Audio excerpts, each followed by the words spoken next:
আজকে আমরা আপনাদেরকে নিয়ে আসছি দাঁতমারা ইউনিয়নের ২ নং দাঁতমারা ইউনিয়নের রাবার বাগান, যেটা এশিয়ার বৃহত্তম রাবার বাগানের নার্সারিতে, যেখান থেকে চারা উৎপাদন হয়।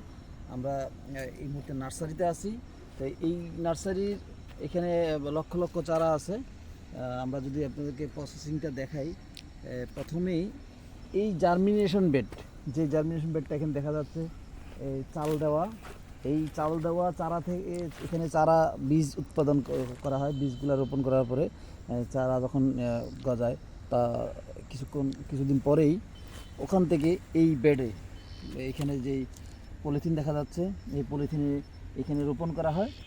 এই চারাগুলো আরেকটু বড় হয়ে গেলে, যখন এই সাইজ হয়ে যায় কিংবা এই সাইজ হয়ে যায়, এইটাকে তখন এখানে গ্রাফটিং করা হয়।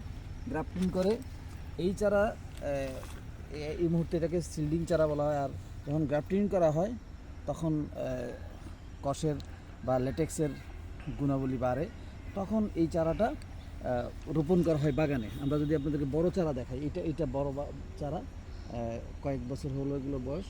তো এরপরে এই চারা অনেক বছর পর্যন্ত ল্যাটেক্স দিতে থাকে।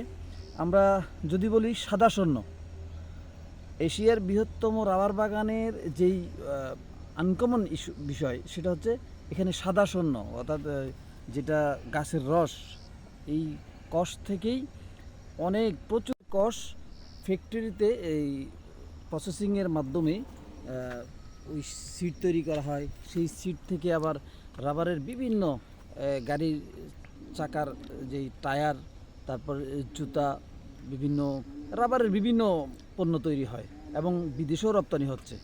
এশিয়া আসলে অনেকগুলো বাগানের মধ্যে এই দাঁতমারা বাগানটি হচ্ছে প্রসিদ্ধ। আমরা যদি আপনাদেরকে এই বাগানের আরও ডিটেলস বলতে চাই, ইনশাআল্লাহ আমরা আপনাদেরকে আরও সময় নিয়ে আরেকদিন ভিডিওতে দেখাবো। আজকে এই পর্যন্তই। সবাই ভালো থাকবেন। ধন্যবাদ।